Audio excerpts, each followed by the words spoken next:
పెట్టుకున్నట్టు ఆయన కూడా షెడ్యూల్ పెట్టుకుంటున్నారు. ఇప్పుడు సార్ ఈరోజు ముఖ్యమంత్రి గారు ప్రచారానికి వచ్చినారు, దానికి అభద్రత భావని మీరు అంటున్నారు. మరి ఎందుకు ప్రధాన ప్రతిపక్ష నాయకుడు కనీసం ఇటువైపు ఒక కామెంట్ కూడా చేస్తలేడు అంటే మీరు కాంగ్రెస్ పార్టీ ఎక్కడో మంచి చేస్తుంది కాబట్టే ప్రధాన ప్రతిపక్ష నాయకుడు రావట్లేదు అని అంటారా? దుబాకల్ ఎలక్షన్ జరిగినప్పుడు కేసీఆర్ గారు పోలేదా? నారాయణఖేడ్ లో ఎలక్షన్ జరిగినప్పుడు పోలేదా? పాలేరుల ఉప ఎన్నిక జరిగితే పోలేదా? మంచి జరిగితే ఒక్కసారి నన్ను నమ్మండి అన్నటువంటి మాటలు ఎందుకు వస్తాయి? నమ్మకం కోల్పోయారా హైదరాబాద్ ప్రజలు కాంగ్రెస్ పార్టీ పైన? గతంలో లేదు, ఇప్పుడు కూడా అసలే లేదా? కాంగ్రెస్ పార్టీకి ఒకసారి నమ్మండి అంటే నవీన్ యాదవ్ గారిని ఒకసారి నమ్మండి, 3 సార్లు ఇక్కడ అవకాశం పట్టించుకోకపోయినా కనీసం అభ్యర్థిని చూసి ఓటేయమంటున్నారు. అభ్యర్థి పార్టీ రెండు ఒకటే సార్, అభ్యర్థి వేరు ఇది వేరు. ఇక్కడ ఈ ప్రచారం డిఫరెంట్ గా నడుస్తుంది. కాంగ్రెస్ పార్టీ ప్రచారం ఇప్పుడు ప్రచారము బీఆర్ఎస్ బీఆర్ఎస్ పార్టీ ఎట్లా ప్రచారం చేస్తుందో కాంగ్రెస్ పార్టీ కూడా అట్లనే ప్రచారం చేయాలి అనుకుంటే ఆ ప్రచారం మేము చెయ్యము సార్, ఆ ప్రచారం మేము చెయ్యము. భర్త చనిపోయి ఈ రోజు నేను మార్నింగ్ ఒక న్యూస్ చూసిన, భర్త చనిపోయి ఆమె బాధలో ఉంది అని అంటున్నారు వీళ్ళందరూ. భర్త చనిపోయినామా, జీవిత భాగస్వామిని కోల్పోయినామా, ఎన్నికలకు పోతున్నప్పుడు ఎట్లా పోవాలి సార్? సానుభూతి ఓట్లు ఏమని అడుగుతున్నారు వీళ్ళు రోడ్ల మీద డీజేలు పెట్టి డాన్స్ వేసేటోళ్లకు ఒక వ్యక్తి చనిపోయిందని వీళ్ళకి ఎక్కడైనా బాధ ఉందా సార్ కొంచెమైనా? అరే మా కుటుంబంలో ఒక సభ్యుడు చనిపోయిండు అనే బాధ ఇంచుమంతా కూడా వాళ్ళకి ఎక్కడ లేదు కదా. ఈ రోజు రోడ్ల మీదకి వచ్చి డీజేలు పెట్టి డీజే డాన్సులు పెట్టి ఆడేటోళ్ళు ఈ రోజు మాకు బాధ ఉంది సానుభూతి ఓట్లు వేయండి అడుగుతున్నారా? ఆ విధంగా ప్రచారం చేయాలంటే కాంగ్రెస్ పార్టీ అట్లాంటి ప్రచారం ఎప్పుడు కూడా చేయదు. కాంగ్రెస్ పార్టీ ప్రజలకు ఏం చేసింది, ఏం చేస్తుంది, ఏం చేయబోతుంది అన్న విషయాలను మాత్రమే చెప్పి ఓట్లు అడుగుతుంది.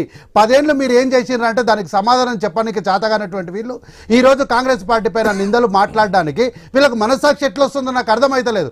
నేను ఈ రోజు ముఖ్యమంత్రి గారు ఒక మాట అన్నారు, ఏంటి నవీన్ యాదవ్ ఒక అవకాశం ఇవ్వండి, యువకుడిగా ఒక ఎమ్మెల్యేని మీరు గెలిపించండి అన్నారు. తప్పే ఉందంటే మాటలు రేవంత్ రెడ్డిని ప్రచారానికి హాజరు కాకుండా నిషేధ విధించాలి, ఎన్నికల కమిషన్ దీనిపైన చర్యలు తీసుకోవాలి, సీరియస్ యాక్షన్ తీసుకోవాలి. బీఆర్ఎస్ పార్టీ నాయకులు బీఆర్ఎస్ పార్టీ ఆ మాట ఈ రోజు మాట్లాడుతుంది కదా. నేను సూటిగా వాళ్ళని అడుగుతున్నా, ఎందుకు నారాయణఖేడ్ ఉప ఎన్నిక జరిగినప్పుడు ముఖ్యమంత్రి హోదాలో కల్వకుంట్ల చంద్రశేఖరరావు గారు వెళ్ళిండ్రు, పాలేరుకి ఎందుకు పోయిండు, దుబ్బాకకి ఎందుకు పోయిండు, నాగార్జున సాగర్కి ఎందుకు పోయిండు? గెలిపించుకోవాలన్నటువంటి విధానంతో వెళ్ళడం, ఒక మతాన్ని ఉద్దేశించి మాట్లాడుతూ ఈ రోజు గెలిపించుకోవడానికి ముఖ్యమంత్రి అంటే మీరు చేసే రాజకీయం మేము చేసే వ్యభిచారమా? ఎట్లా మాట్లాడతారు సార్? మీరు మాత్రం వెళ్ళొచ్చు, మేము మాత్రం వెళ్ళకూడదు.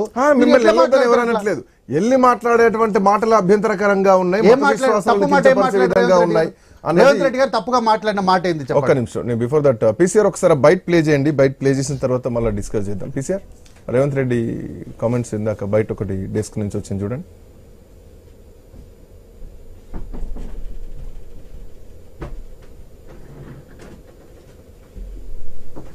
రెడీయా పీసీఆర్? బయట ప్లే చేయండి, ముఖ్యమంత్రి మాట్లాడినటువంటి మాట 1 మినిట్ బయట పంపించారు చూడండి డెస్క్ నుంచి. हिंदुस्तान के राष्ट्रपति जाकिर हुसैन को किसने बनाया? आप लोग सोचो. इसीलिए आज मोहम्मद अजहरुद्दीन को जो मंत्री बनाया, सलमान खुर्शीद जी को जो मंत्री बनाए, आजाद साहब को मंत्री बनाए, अहमद पटेल साहब को बड़े बड़े कुर्सी में बिठाए. ये सब सारे कांग्रेस है तो मुसलमान है, कांग्रेस है तो आपकी इज्जत है. जब कांग्रेस नहीं है अब कुछ नहीं है भाई. अगर इस चुनाव में जो नवीन यादव को मैं टिकट दिया, पहली बार मैं नहीं दे रहा हूं, पहली बार इनको टिकट किसने दिया? बैरिस्टर असदुद्दीन ओवैसी ने 2014 में इनको टिकट दिया. आपके गली के लड़कों को किसने पहचाना? पहले असदुद्दीन ओवैसी ने, जिसको असदुद्दीन ओवैसी 2014 में टिकट दिए, 2025 में कांग्रेस पार्टी टिकट दिए. మాట్లాడడం దీనిపైన డిస్కస్ చేద్దాం. ఒక చిన్న బ్రేక్ తీసుకుందాం, బ్రేక్ తర్వాత